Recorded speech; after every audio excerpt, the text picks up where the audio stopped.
Good morning and Merry Christmas to all you lovely West Ham fans. It's Christmas Eve, just a few hours until some fat bloke tries to climb down your chimney. If that happens, Father Christmas is not real, so you should call the police.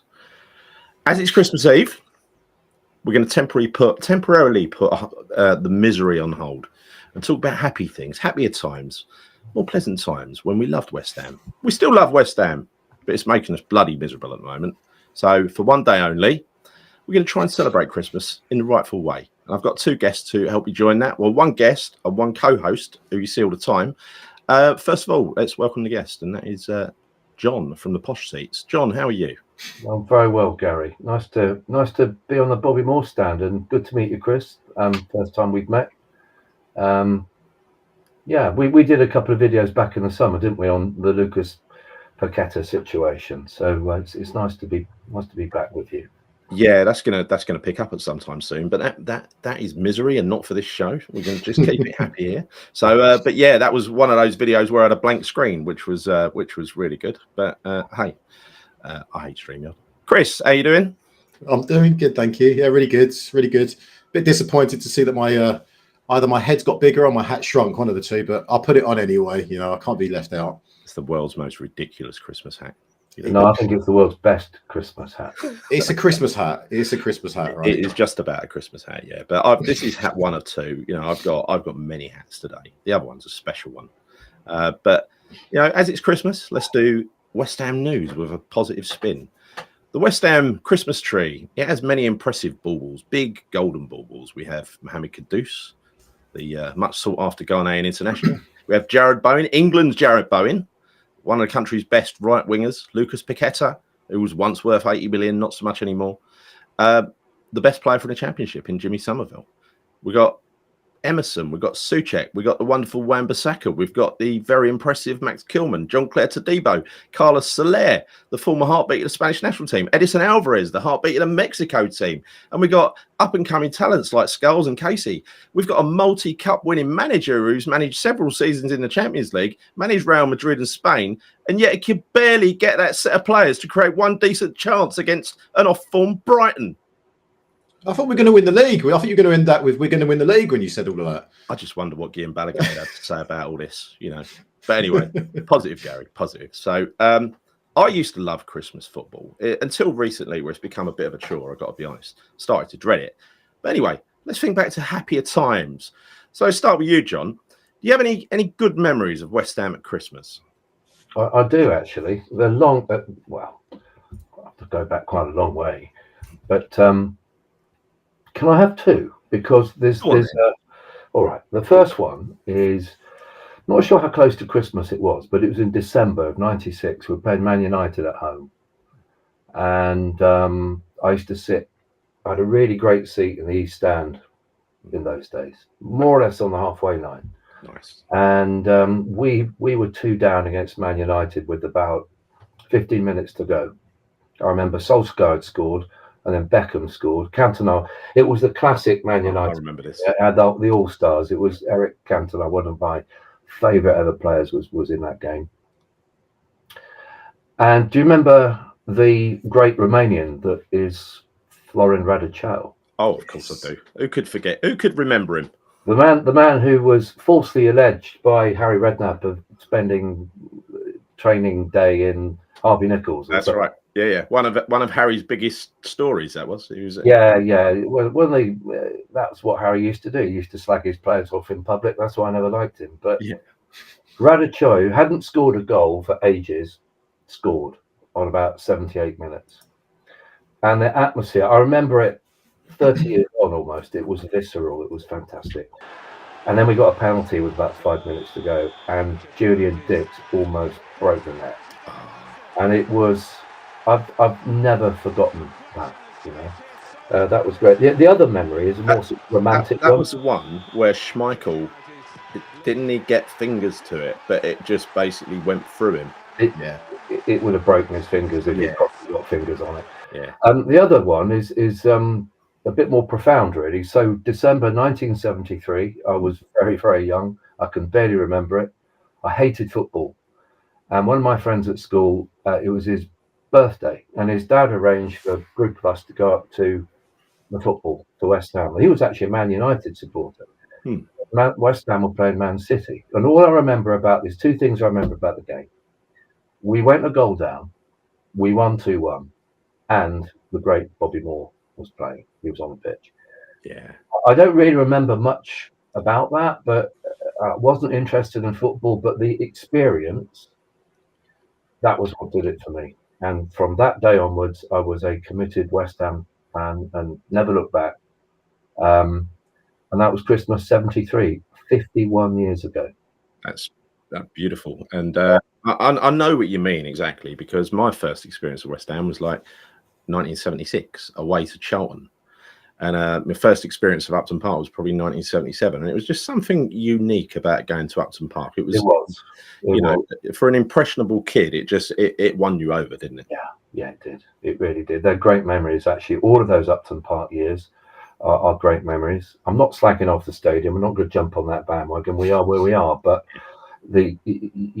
Upton Park was a very, very special place. It was, particularly for a young kid. Yeah. No, absolutely. So, good stories, John. Chris, what about you?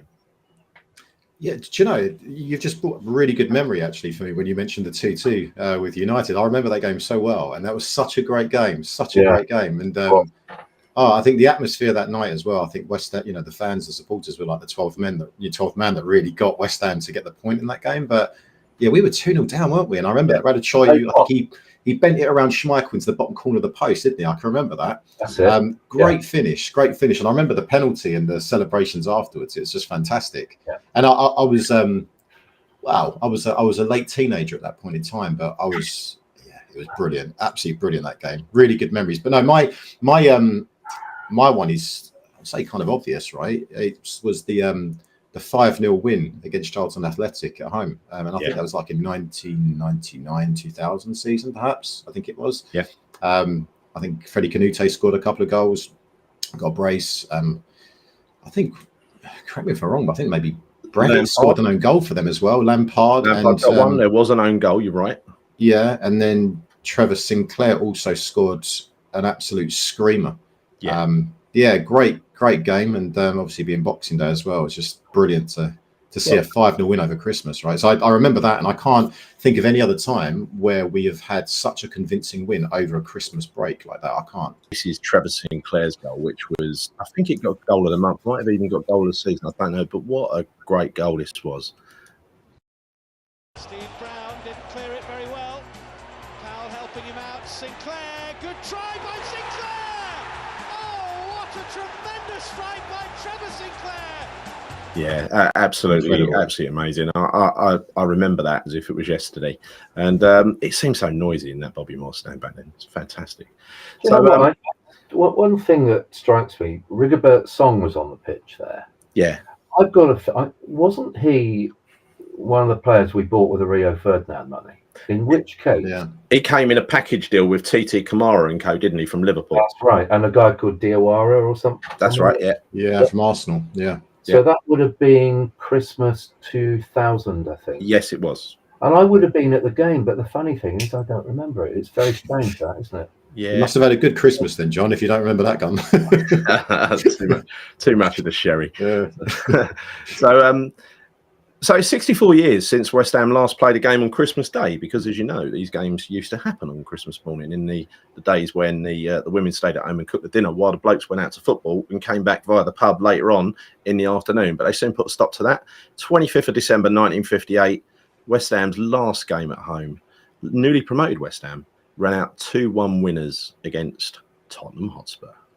And we generally played at home on Christmas Day as well. Pretty impressive, really. I would have quite liked that, but I'm not sure. I'm not so sure the women would have got. Not a chance in hell. Yeah. No, exactly. So let's go to when Christmas went wrong. So there's a few different, over the years, there've been a few different things that have happened inside West Ham and outside. But first of all, I'm just going to play you a video, and you might recognise this. I'm not going to play it all, but just so you can see the main character. Right.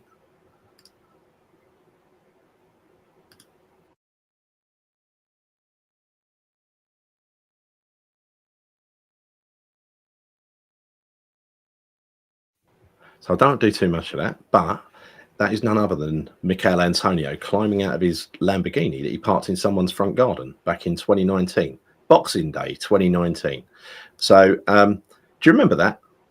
I do. It was all over the papers, wasn't it? It was all over the internet. It was it's kind of quite funny news, the fact that he was dressed up as a snowman. I know. He had a big carrot on his nose, didn't he? Yes, he did. £210,000 Lamborghini. God, after what happened recently to him, I think he just needs to get a really slow car now. He needs to, when he's back to normal, he needs to get like a family saloon or something like that, right? Yeah. And then there was the this was in Harry's time. You remember Hayden Fox, and Hayden Fox never played a game for us after this. In fact, he was sold after running up the bar. He was in American with red hair. He wasn't American. He was Australian. Yeah. After it was a players' night out. They ran up a bar bill of about $2,000, and then Hayden Fox decided to get on the bar of the Sugar Reef, a West End club, and basically urinated all over the bar, which is not the thing you do. Maybe I don't know where he comes from, but it's definitely not what you do down the West End in London. So he got fined, and he got sold. So you haven't got footage of that one, have you, Gal? I haven't. No, I don't have footage. No. Other clubs did know better, really. I mean, there's and by other clubs, I'm not talking about currently. I'm not going to talk about Declan Rice or Ruben Interim, as I heard he was called today. So we might get him after all, John. You never know. We might get him. I can't believe what's going on there. Yeah.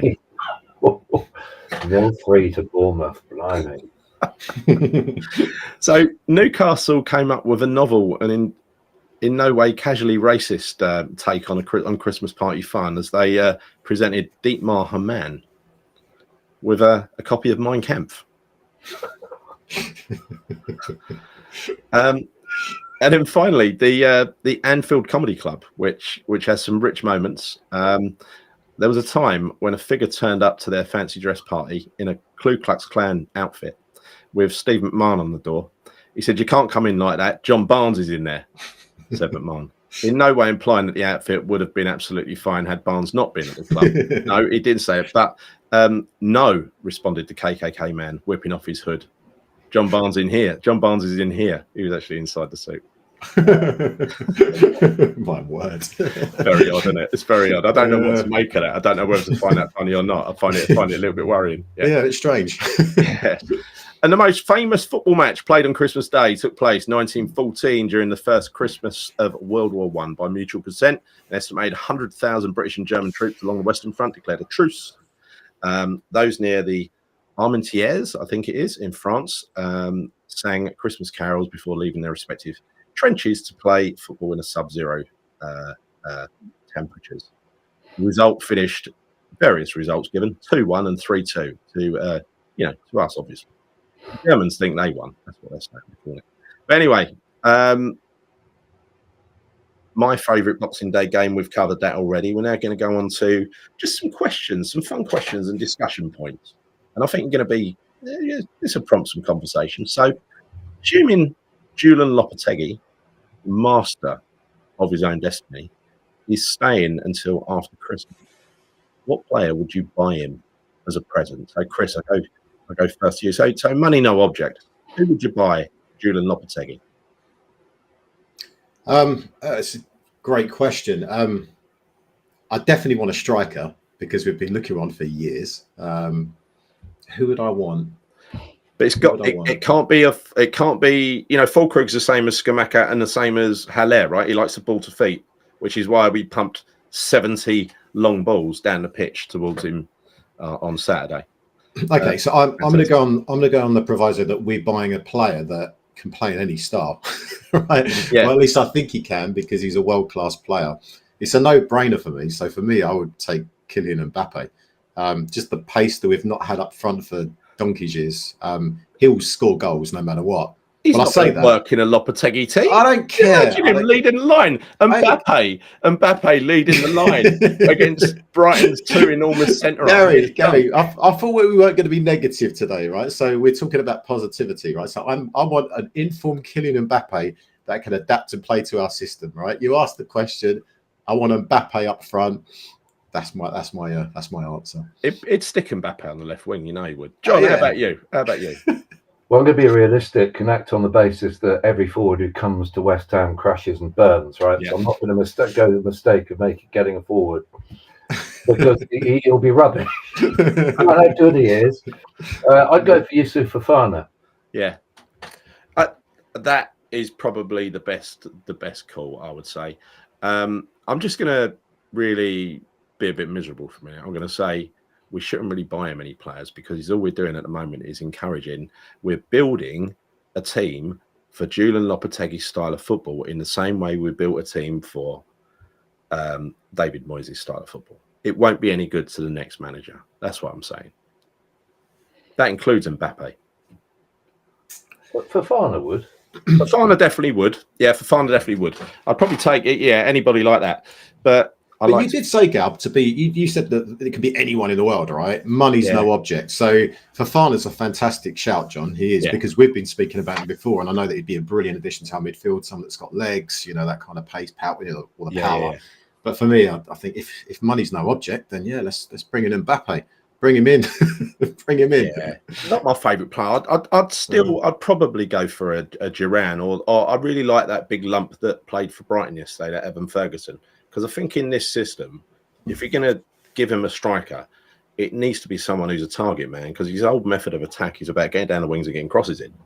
Well, so money's no object question. You're going to take Evan Ferguson over Kylian Mbappe? Yeah, money no object with one eye on the bank balance, right? Because you changed the question now. Mbappe's worth more than West Ham, right?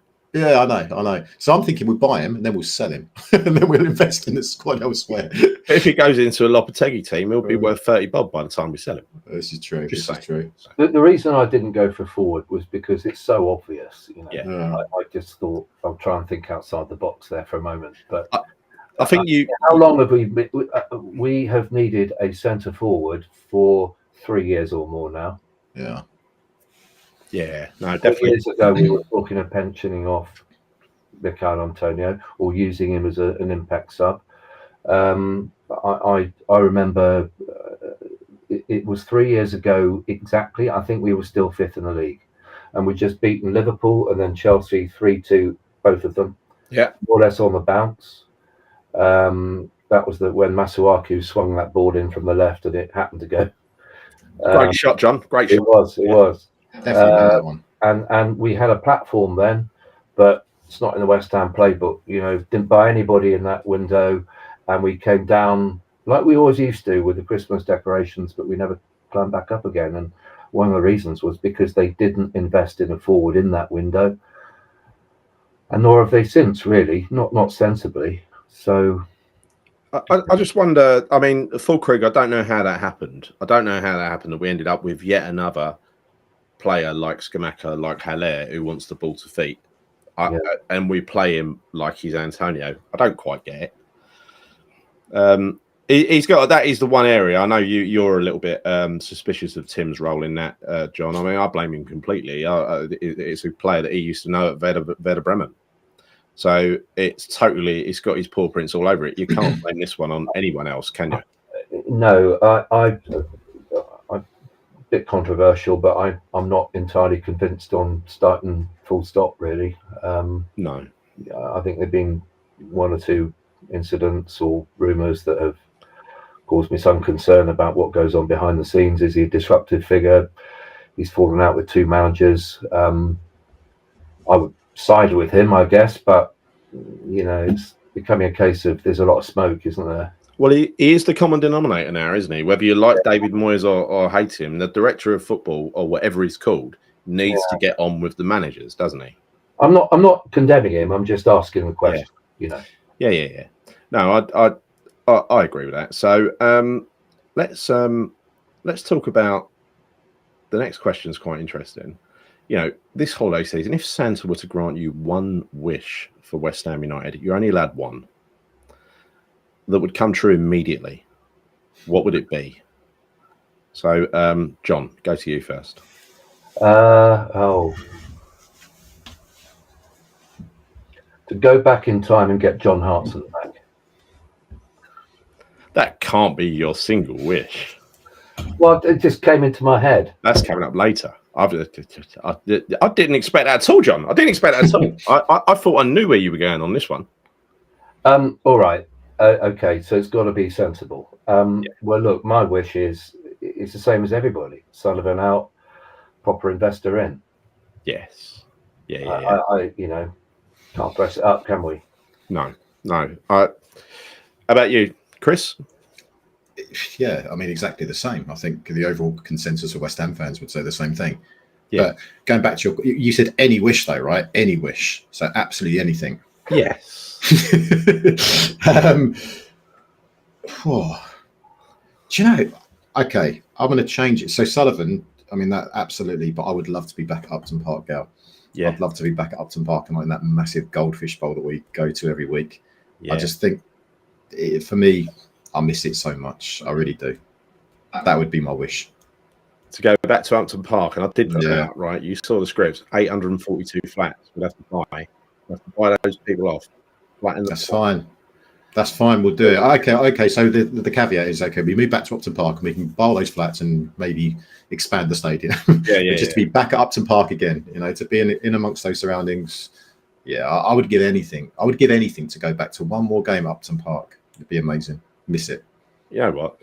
That's a really good answer. I didn't contemplate that. My answer would definitely be about Sullivan and about the ownership. But I think if I could ask for one thing, that one wish, West Ham that would come true immediately, it would be, I'd take the Upton Park one over all of it. By the way, I would just to put that out there. But I'd like West Ham to realise their potential.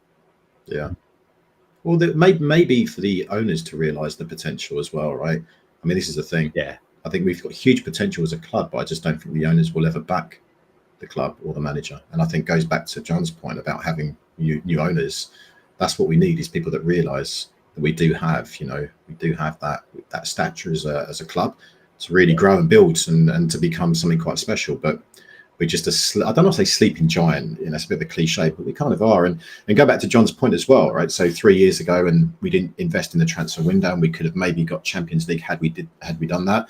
But there's always these moments, and I had this conversation actually at the weekend when I was at the game with someone. Yeah. And we kind of alluded to quite a few moments where West Ham are literally on the cusp of moving to that next level, right? So potentially getting Champions League football. Yeah. And we always just stopped. We get to that certain position, we're like, you know what? No, we're done now. Always. We're not going to invest. We're out of time with yeah. Yeah. But you think, I mean, even over the last sort of let's say just last 10 years, for instance, you look at the year that we left Upton Park. Okay, we moved to the London Stadium and we invested in complete dross in Caleri and Nordveit, all those types of players that were absolutely useless. Yeah. You would have thought that after that season, we could have tried to build. I know it was going to be hard to transition to the stadium and everything else. Yeah. But just to invest and bring in quality.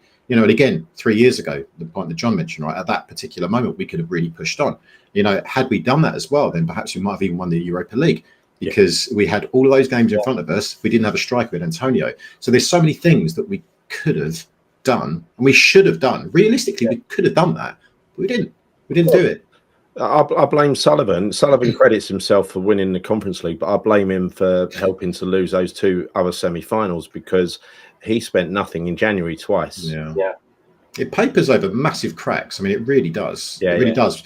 But I it's not me being greedy. I just think we could have really won it that year. Yeah, the Europa League. We should have won it. We never would have had a better, opportunity to have won that trophy. Do you know, Chris, that game away at Lyon, I was in New York, and I found myself in a bar full of New York West Ham fans in Manhattan. It was a wonderful. It was the afternoon. And I think in the modern era, that was probably the finest West Ham performance I've seen. Yeah.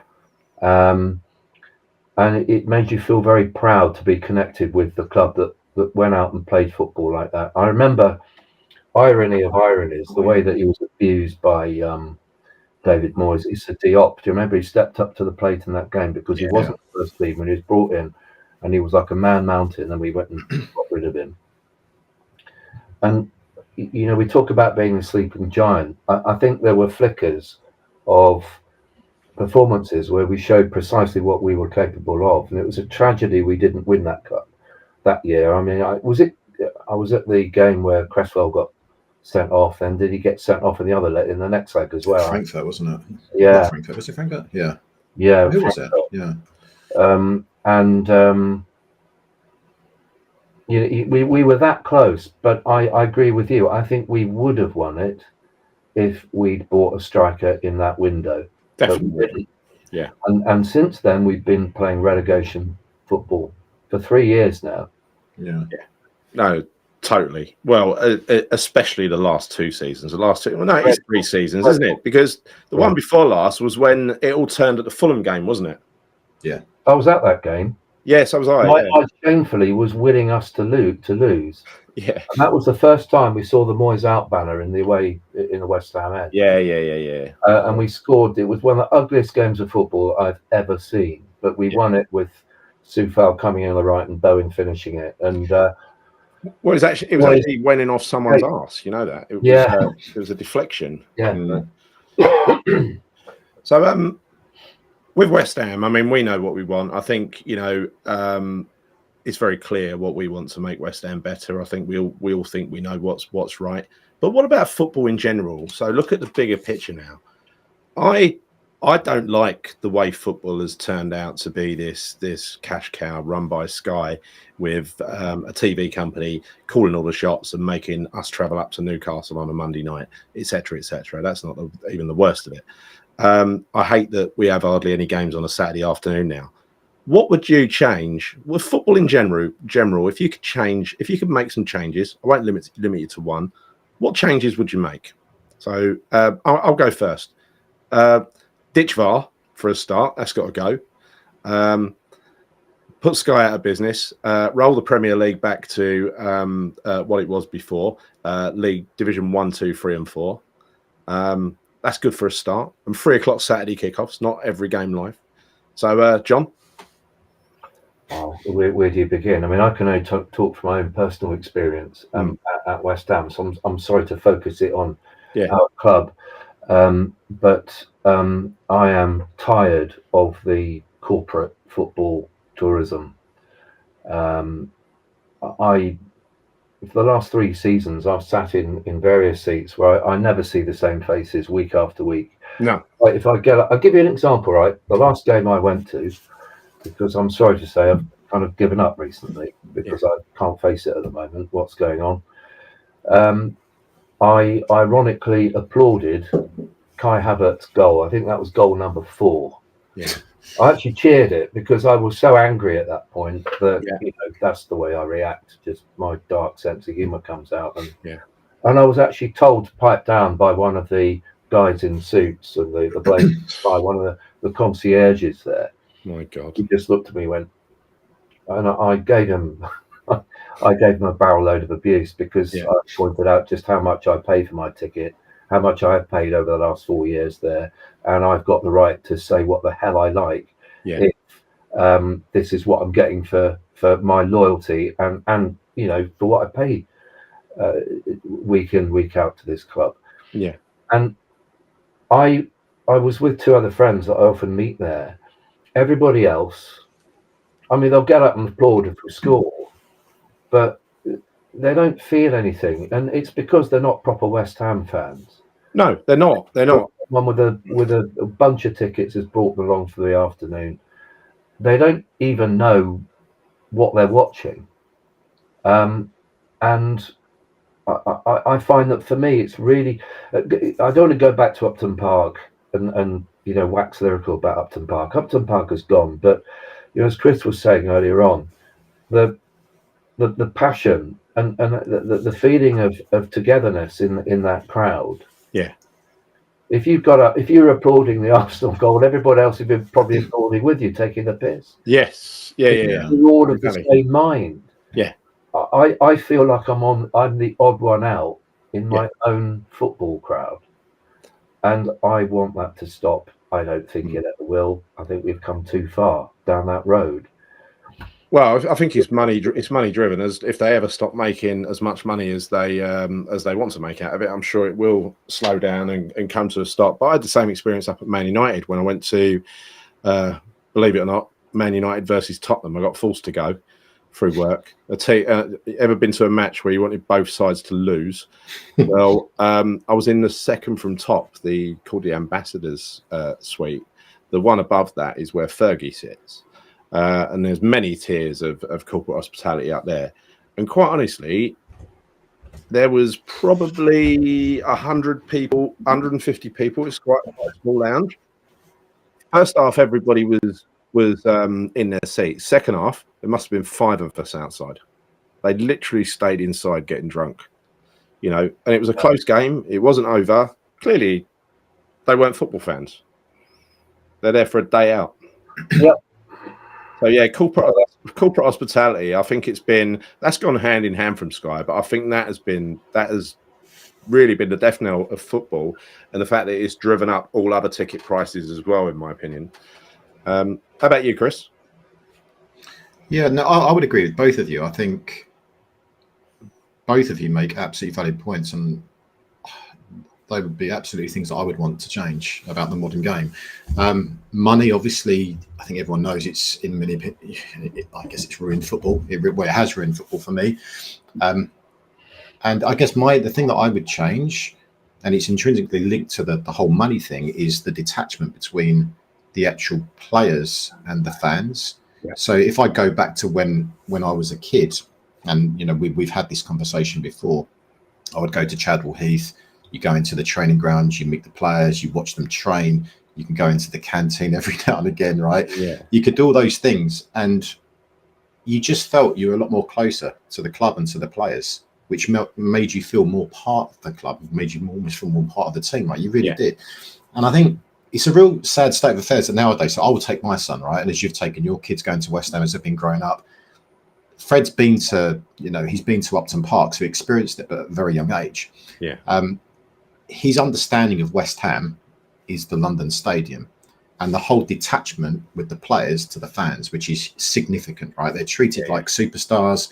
You're considered to be incredibly lucky if you get their autograph, right? It's things like that. Whereas back in the day, you could get an autograph like that in seconds. It's those kind of things that really annoy me about the modern game, because, it's something that it puts a really sour taste in my mouth. The way these players are on this kind of pedestal as if they're superstars and famous and they're untouchable, and perhaps not all of them, but many of them will look down on us working class kind of supporters, right? It's a working class sport, but it doesn't always feel like that sometimes when you think about all the money that's gone into the game and the divide that it's created between the players and the fans. So that I would love to change, and I'd love for it to go back to what it used to be like, in days gone by. And for me personally, in the 90s, when I was going to West Ham a lot as a teenager, I'd love it to be like that again.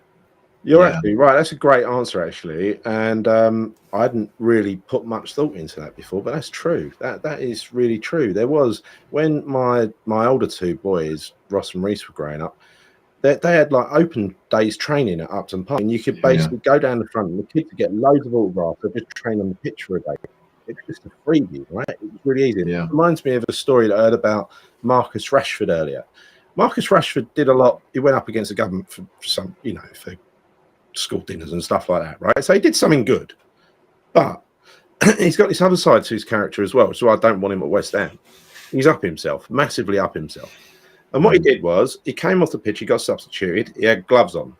The kit man said to him, "Do you want me to take your gloves, Mr. Rashford?" He said, "Yeah."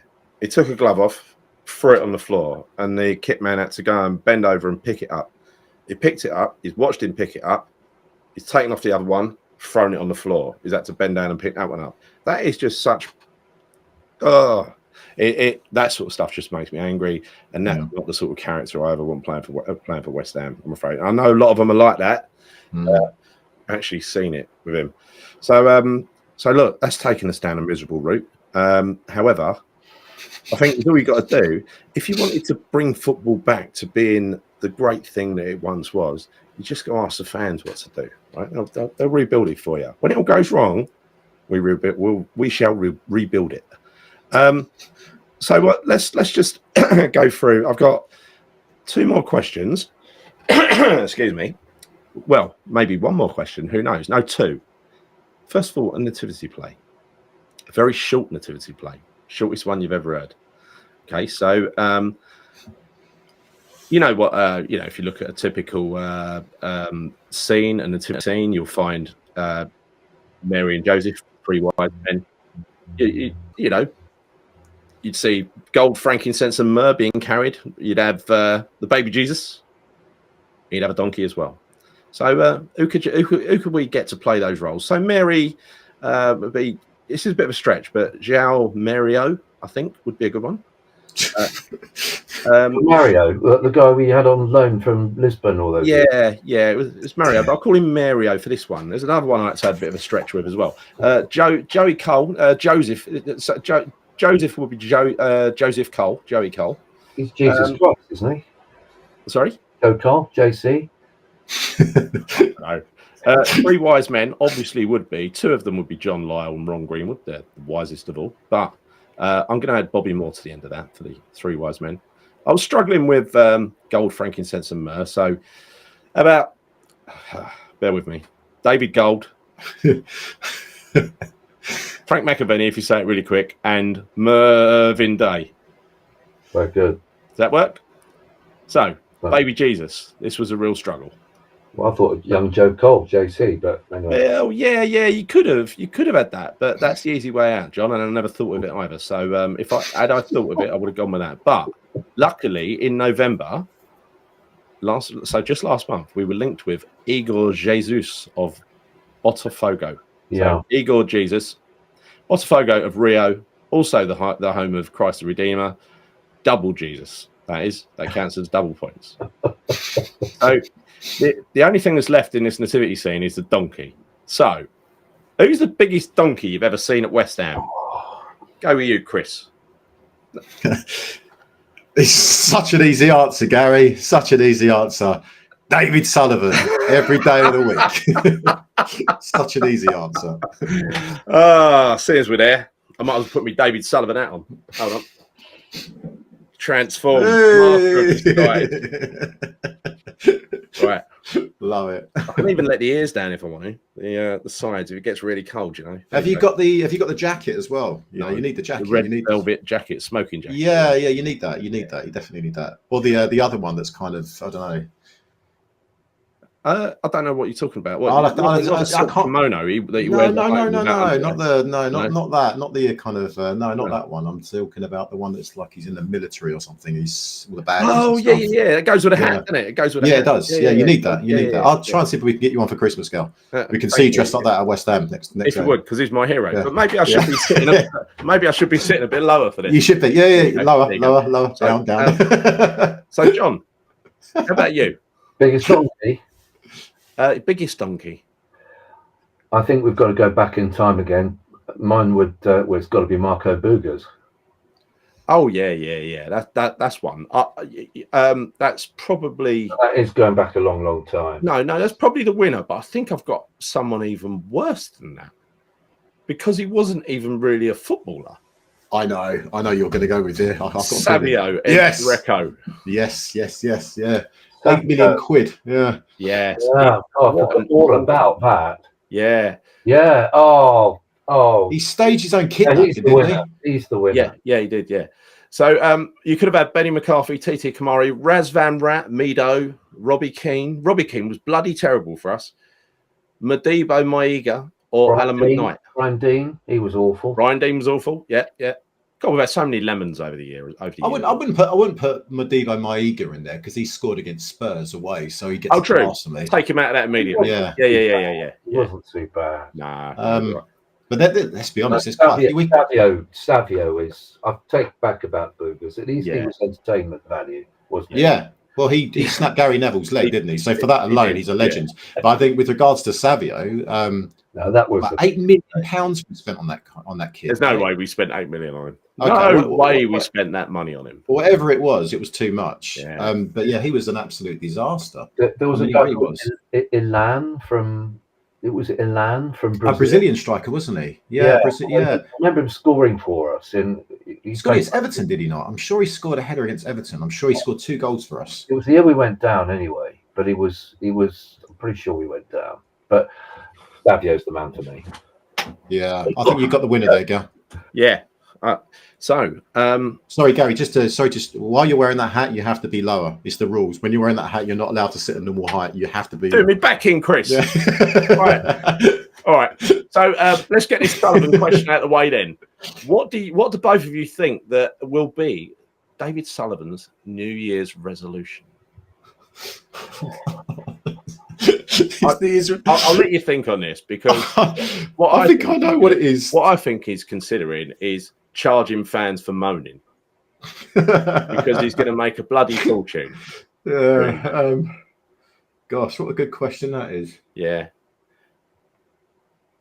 I'll let you take that, John, because I'm still thinking. I'm trying to think of. It can be anything. It can be to do with West Ham. It can be with his personal life. Deal on Viagra, maybe. They do what? Getting a cheaper deal on Viagra. Yeah, maybe. He gets a bulk discount on that. Let's get back to some more sort of adult or grown-up humour.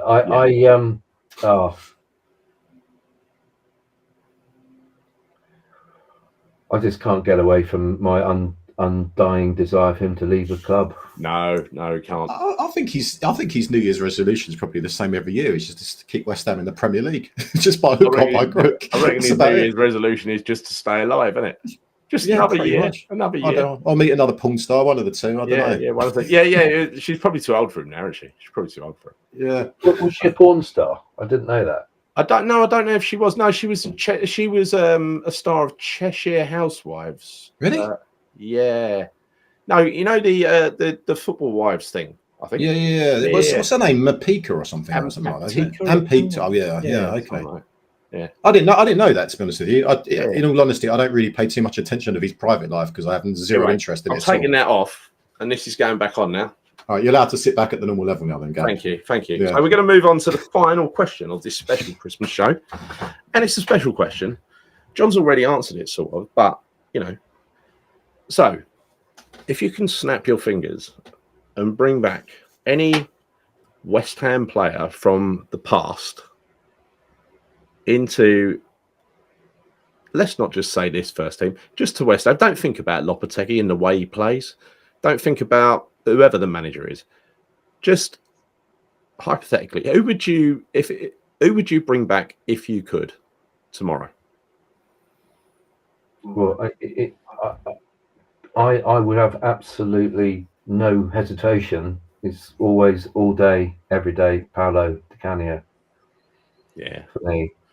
I think that'll The be. reason I said Hartson was because I remember the impact. Do you remember the impact Hartson had? We were in big trouble when he came in and just kept hitting the back of the net, and we don't have anyone who can do that. That's why I gave that answer earlier on. But if I could just nominate one player, my favourite player of all time, the only one true genius I've seen in the flesh, Paolo Di Canio. He made the thing that we miss at West Ham is. And this goes for managers as well. It's people whose names you want to sing. Yeah. People who you love. People who make you feel proud to be there. Yeah. And we haven't had a player of that ilk for a very, very long time. In those days, we had Julian Dix, then we had Paolo Di Canio. I don't really think anybody has hit those heights since.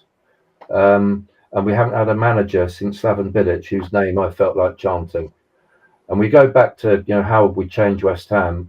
The big change, if I can just go back to or change an answer I gave earlier on, take out the John Hartson, I'd say, please God, can we have a manager who is going to be our Jurgen Klopp? Yes. We could actually have Jurgen Klopp. Yeah, I don't. He's out of work, isn't he? I forgot about that. But that's what I would like. I would just love to see him, or someone like him, someone who we love. Yeah, and that's what I love about Postecoglou at Spurs as well. The way he affectionately talks about what the fans deserve and what they should expect, and the style of football, and the way he looks at. We can't dream. Chris was just saying that we've lost that personal connection between fans and players. I think we've also lost the personal connection between fans and managers. And the amazing thing that what Klopp did at the end of every game, all of that, that means everything to those fans. Yeah. When did we last have a manager? Maybe Sullivan, when things were going well at Upton Park. Oh, we loved him. We loved him. And 10 years ago now. Yeah. And he's literally that 1 year, because he was sacked too early the next year. Yeah. That is the only 1 year out of 14 years where we've had that close affinity with the manager. It goes way back before that as well. We had a string of crap managers, all very dour managers, you know. Yeah, Kirbishley. You couldn't relate to Kirbishley, could you? Very simple changes could make us all feel. I mean, I will share this with the audience, right? I have a season ticket. What have I been to this season? I've been to Villa. I left on 60 minutes after Chelsea. I went to Ipswich. I went to Arsenal. I haven't been back. And at the moment, I don't plan on going back because I cannot stand it anymore. I get so upset when I'm there. I just, you know, it's like apathy. And that's a bad place to be because I've loved this club for more than 50 years.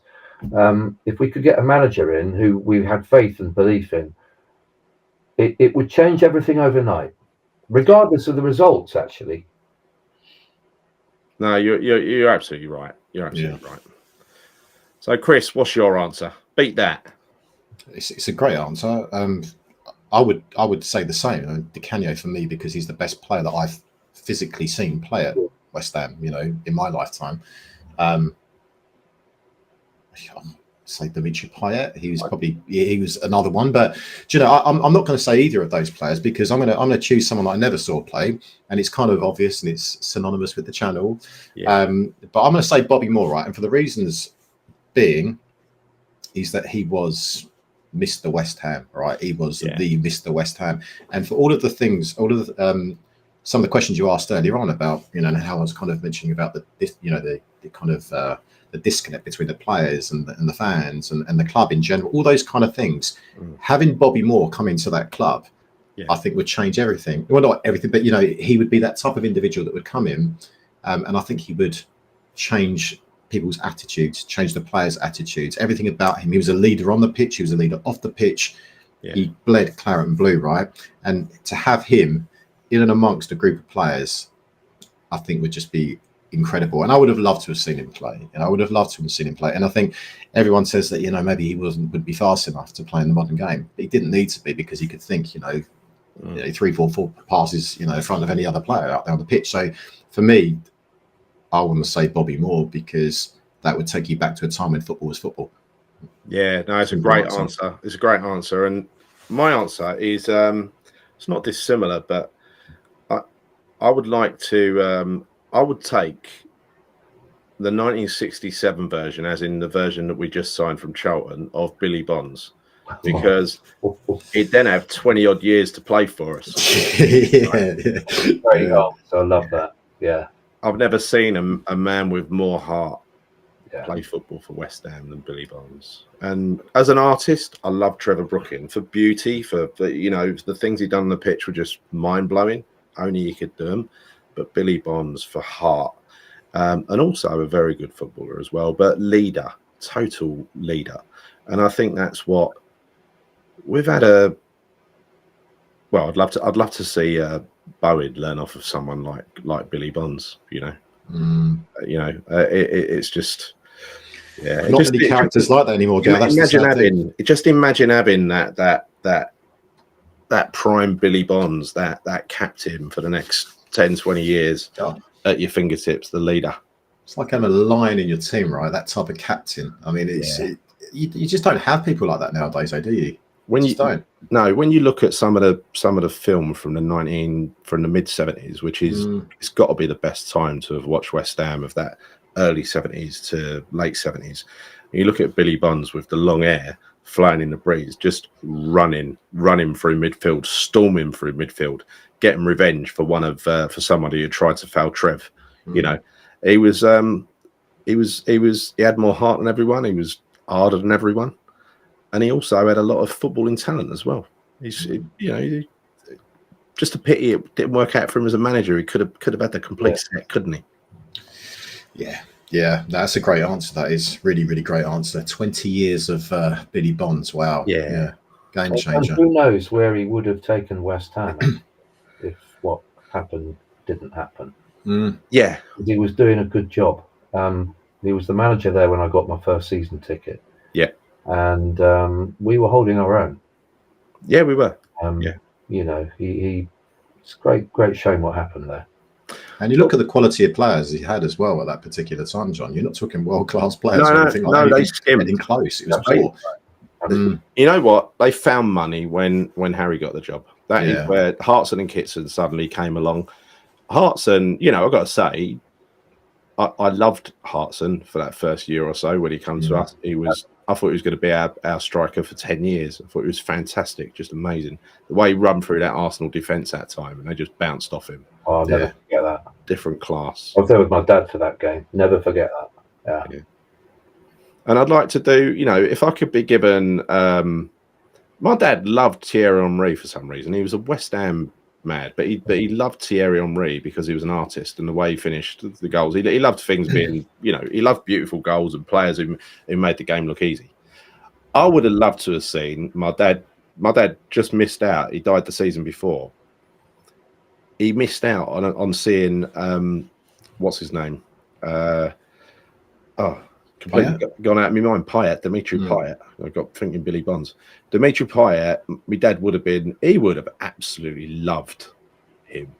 Yeah. He would have just been beside himself watching him play.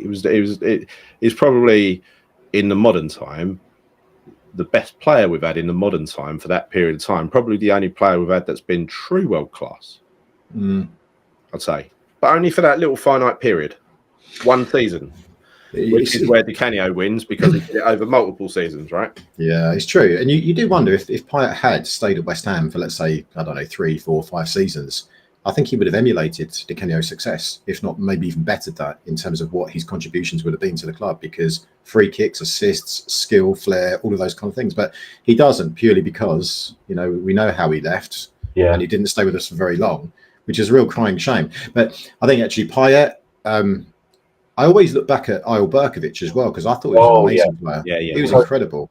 Similar type of player in the sense, you know, that kind of number 10 that could just, I mean, you know, his range of passing, how he, you know, his creativity, he was just a brilliant player. Well, we were in big trouble, weren't we? Then he got Kitson and Hartson in, and things started to change. We survived. We started moving up the league, and then the next league season he got Berkovic in. Yeah. And the way he linked up with Hartson, and Frank Lampard was a very, very good player when he first came. If you remember. And it everything changed around that Hartson and Berkovic axis, and then of course Hartson goes and kicks him in the head. And then I think you were talking about Hartson just now, Gary. I felt he was with us for a year and a bit, and I felt he just suddenly lost interest in West Ham after that. He went right off the boil. Yeah. It was such a shame. It was such a shame because he was exactly the striker that we dreamed of having. And suddenly he was there. You know, he was brilliant. But anyway, look, that brings us to an end of this Christmas, this festive show. So thanks for joining us today. We hope Santa brings you what you want. And if you'd like to give us at the channel the very best present, please subscribe. The Bobby Moore stand, I got it right, Chris, and give this festive video a like and hit the bell notification icon. Thank you, John, for joining us from the posh seats and slumming it over here in the Bobby Moore stand for an hour or so. It's been fun. Been good to do a show with you again. And Chris. So any final words from you, Chris? I just want to wish all of the viewers, subscribers, anyone that's associated with this channel since its inception, a very Merry Christmas and a healthy and happy and prosperous New Year as well. There's sometimes been divides in the club between fans and everything else, but you know what? Life is more important. Have a great Christmas with your family. Have a wonderful time and a fantastic New Year. Well said. And to you, John? Happy Christmas, everybody. And once again, Gary, lovely to see you again. And lovely to meet you, Chris. Happy Christmas, likewise. Everyone. So, I'm very jealous of your hat.